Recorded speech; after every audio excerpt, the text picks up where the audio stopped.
Hello बच्चों, let us read this question. The question says, find the equation of the circle which touches the circle x square plus y square minus 6y x plus 6y plus 17 equal to 0 externally, and to which the lines x square minus 3xy minus 3x plus 3y is equal to 0 are normals.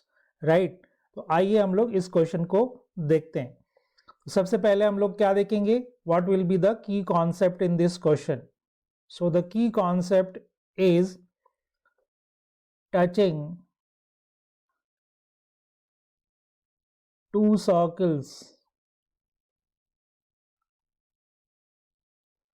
circles externally. Right?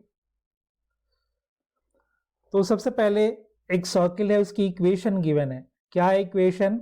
X square plus y square minus 6x plus 6y plus 17 equal to 0. अब इस circle को अपन अगर C1 कह दें या S1 कह दें, S1 है इसकी इक्वेशन. तो अब यहाँ पे आप देखिए कि इस सर्किल का जो सेंटर है, अगर C1 कहूँ तो वो क्या होगा? दैट विल बी 3, -3, क्योंकि यहाँ से G और F निकाल लेंगे. राइट? तो -G -F. And what will be the radius if I say R1? So the radius will be under root 3 square plus -3 का होल स्क्वायर माइनस 17. तो देखिए यहाँ 9 9 18 माइनस 17 कितना आ जाएगा? Under root 1. That is the radius is 1. अब एक बात कही गई है कि एक सर्किल की इक्वेशन निकालनी है जो इस गिवन सर्किल को एक्सटर्नली टच कर रहा है. तो ये मान लीजिए हमारा S1 सर्किल है और एक ये दूसरा सर्किल है जिसकी इक्वेशन हमने फाइंड आउट करनी है जो इस सर्किल को एक्सटर्नली टच कर रहा है. इसका सेंटर है हमारे पास 3, -3. इसका सेंटर हम लोग निकाल लेंगे. इसका रेडियस मान लीजिए R1 है और इसका रेडियस R मान लेते हैं और इसका सेंटर मान लीजिए H, K मान लेते हैं. अब एक दूसरी बात कही गई है कि ये जो पेयर ऑफ इक्वेशन है ये नॉर्मल्स हैं.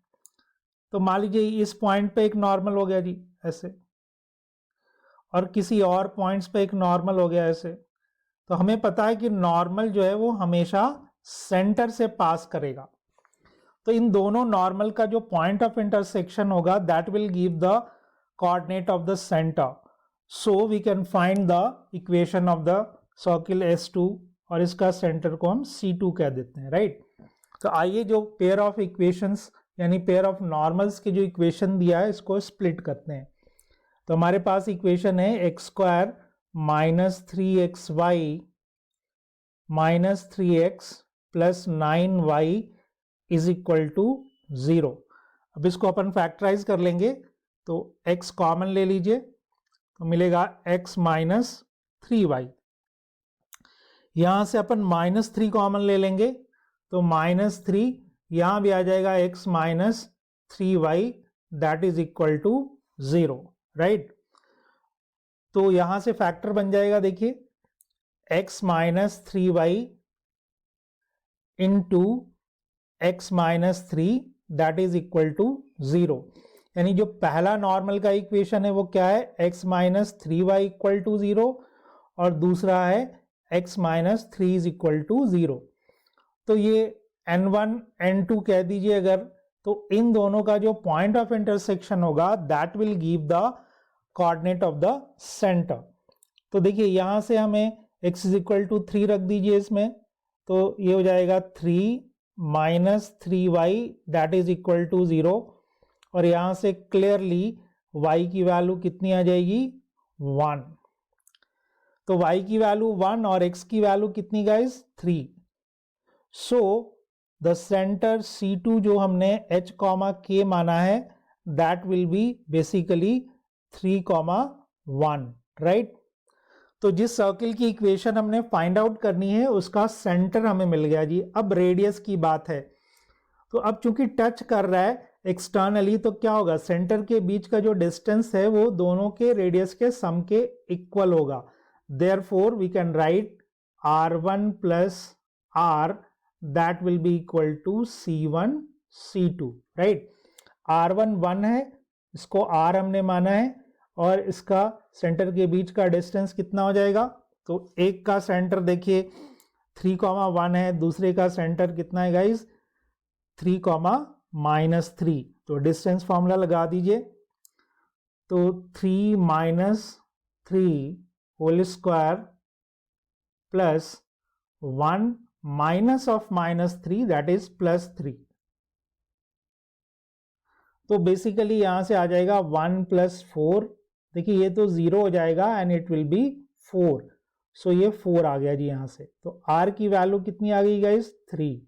तो जिस सर्किल की इक्वेशन हमने फाइंड आउट करनी है उसका रेडियस 3 है और सेंटर 3,1 है. तो now we can write the equation of that circle, right. So centre is 3,1 and the radius is 3 unit. यही है. Okay. So the equation of the circle,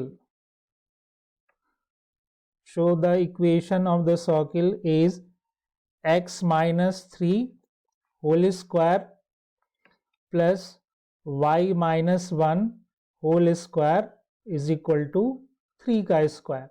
चाहे तो हम इसको खोल सकते हैं.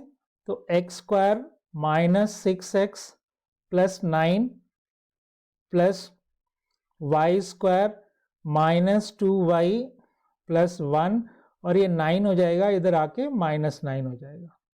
सो finally we will have x square plus y square minus 6y minus 2y, 9 से 9 कट जाएगा guys, plus 1 that will be equal to 0. So this is the required equation of the circle, and I hope you understood it well.